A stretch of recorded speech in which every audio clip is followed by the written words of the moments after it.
Eu tencionava fazer esta pergunta enquanto me dirigia para aqui. No entanto, esta simpática palmas obrigam-me que eu faça só agora. Eu não sei bem se é uma pergunta, se é uma afirmação.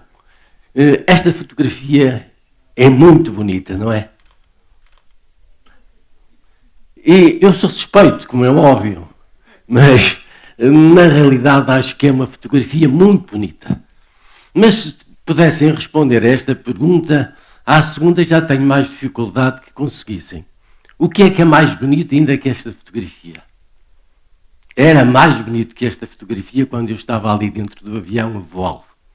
Era realmente uma autêntica maravilha. Enfim, e tinha outra vantagem, é que eu me sentia muito mais à vontade lá dentro do que me sinto presentemente aqui. Essa é a dificuldade. Mas eu vou tentar vencer alguns obstáculos e ver se levo água ao moinho. Eu propus-me contar uma história de aviões. Uma história de aviões que formavam a patrulha da Força Aérea Portuguesa.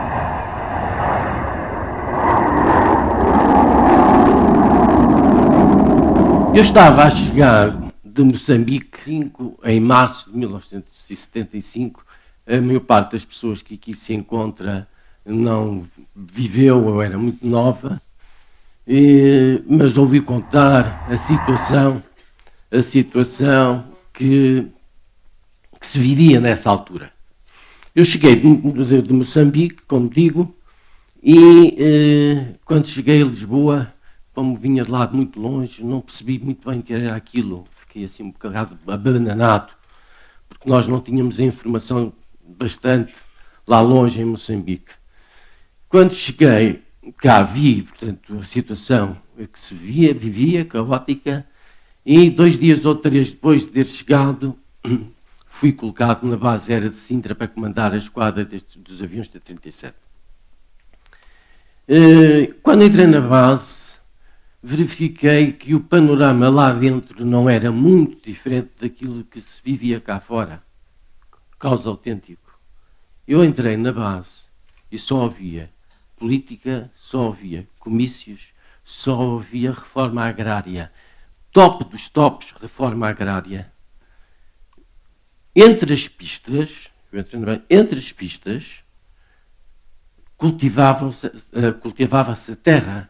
Havia militares e civis com enxadas a cavar na terra para semear ou plantar couve, cenoura, cebola, chouriço, peço desculpa, não. Acho que não, pelo menos acho que não. E convencidas aquelas pessoas todas que estavam a fazer um riquíssimo trabalho, com certeza absoluta. Eu tive uma reação que foi fugi entre aspas, refugiei-me numa das pontas da base onde estava a esquadra que iria ser da minha responsabilidade e fui para lá. Pelo menos estava afastado de problemas maiores.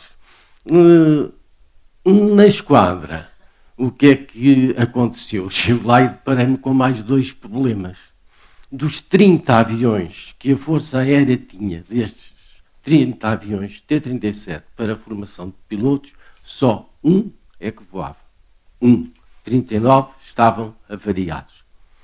Dos 20 e tal alunos que estavam lá para fazer o curso, estavam lá há 1 ano e ainda não tinham praticamente começado a voar. Decisão imediata. Juntei aquela gente toda e disse, meus amigos, a partir de agora nós não vamos cumprir o horário da base, nós vamos voar muito mais cedo, nós vamos acabar muito mais tarde. O avião não se queixa, e aliás nós sabemos que quanto mais voam os aviões, menos avarias têm, portanto ele não se vai queixar, e entre nós dividimos por turnos. E assim foi. E o curso ia avançando, pura e simplesmente era utópico, perfeitamente utópico, pensar-se que era possível fazer um curso de 20 e tal alunos de pilotagem com um único avião. Comecei então muitas diligências junto das manutenções, tanto lá dentro da base como em Alverca, que eram as oficinas gerais de retaguarda da Força Aérea, no sentido de convencer aquela gente a aprontar aviões para que o curso avançasse. Mas, naquela altura, as hierarquias eram contestadas e, portanto, eu não podia chegar lá ao pé dos mecânicos, civis ou militares, e dizer, meus amigos, vamos até lá dentro ao hangar, porque temos que trabalhar, porque eu preciso ter aviões para dar o curso para os pilotos se formarem. Não era possível este argumento. E então arranjavam-se argumentos tolos. E eu lembro do primeiro que arranjei, que foi este. Juntei-me aos indivíduos que estavam lá a cavar, na reforma agrária, e disse, isto é muito bonito, realmente a reforma agrária é muito bonito, mas nós temos que arranjar uma alternativa. E a alternativa porque, como vocês sabem, as culturas atraem os pássaros e os pássaros são um grande perigo para a aviação. E sendo um grande perigo para a aviação qualquer dia, nós temos uma data de pássaros a entrar pelos motores dos aviões, o avião cai, morre quem vai lá dentro, cai aqui em cima de vocês que estão a trabalhar, morre muito mais gente e então é uma desgraça total. Funcionava. Isto funcionava, era assim. E foi com este tipo de argumentos, em Sintra, em Alverca, que a prontidão dos aviões foi melhorando. Quando chegou a um ponto do curso ter um andamento normal, foi aí que nós entramos no segundo objetivo, no projeto da formação da patrulha. E tudo começa assim. Muitos briefings, muitas discussões entre nós, muitos contactos com as outras forças aéreas, mas sobretudo muitos voos.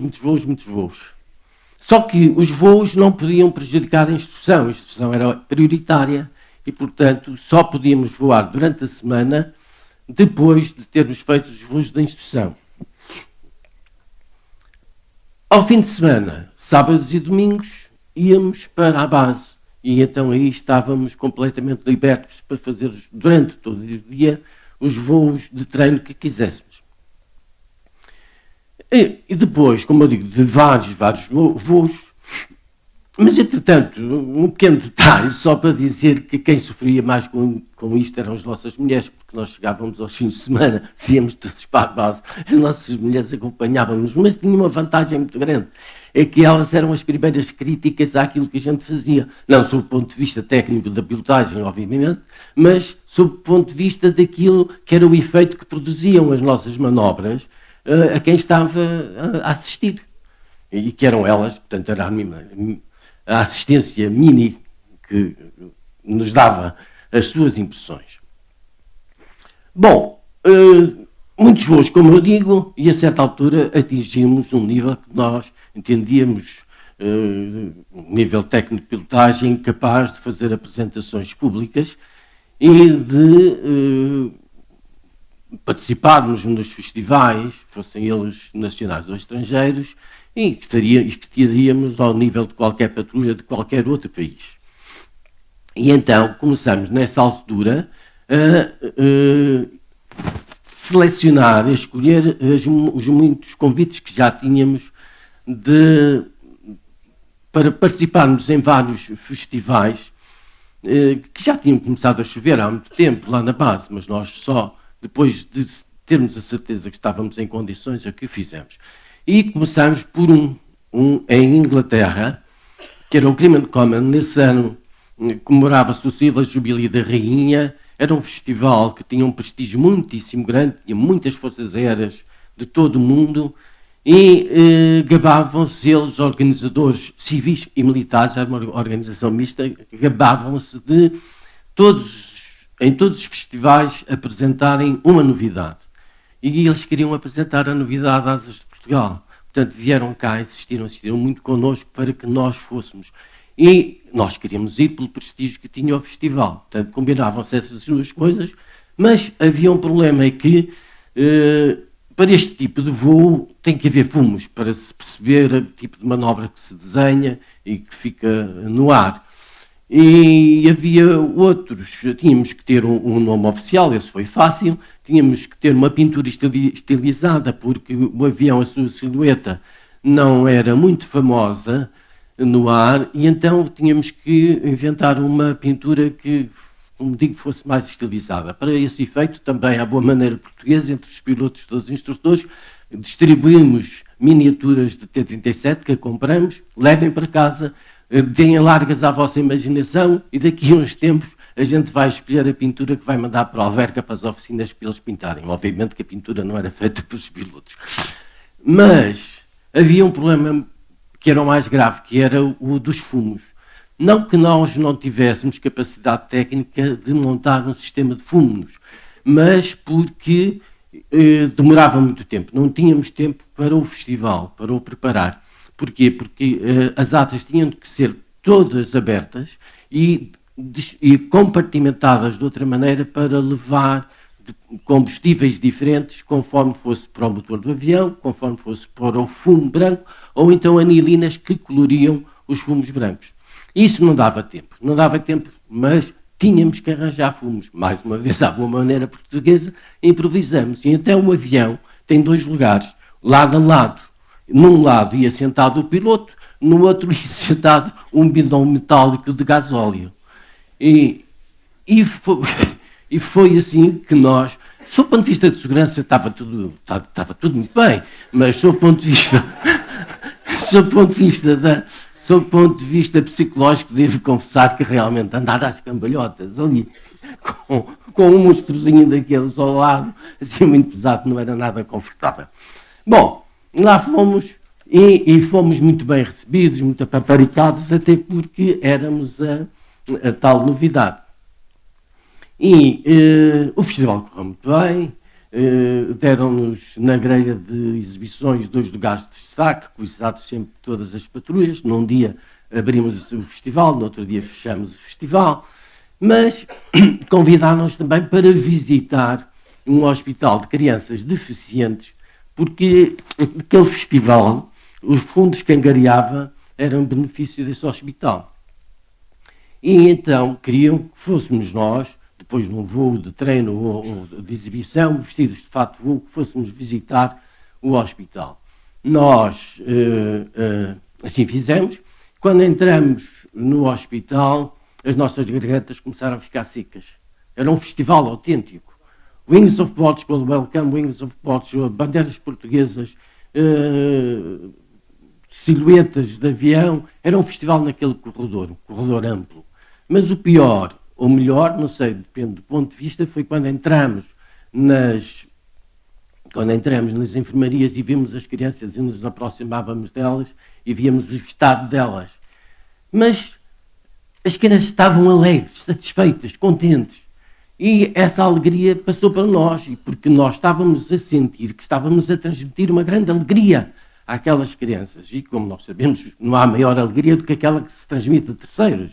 E sobretudo, esses terceiros são crianças naquelas condições. Portanto, elas agarravam-nos nos fatos de voo, ficavam delirantes. Foi um festival autêntico. Eu digo que aquele festival, que era muito prestigiado, que era um grande festival, que nós gostamos muito de andar lá, as cambalhotas com os aviões, o ponto alto foi a visita ao hospital. Essa ficou para sempre. Muitos outros havia que contar e muitas outras histórias, mas o tempo anda muito depressa, não dá. Muito rapidamente só referir um aqui no Porto com mais de 100 mil pessoas, outro em França, em que no final se fez o encerramento do festival com as patrulhas todas. Éramos 42 aviões a voar juntos nos céus de França, em que cada uma das patrulhas lançava nos seus fumos as cores nacionais. Quem estava cá embaixo diz que foi uma coisa absolutamente maravilhosa. E pronto. Como eu digo, muitas outras coisas havia que contar.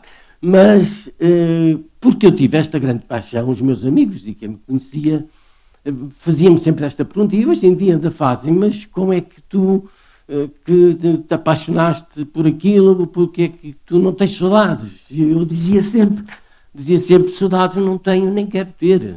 Porque eu associo a saudade à tristeza. Eu quero estar alegre. Eu quero é recordar aquilo que eu fiz.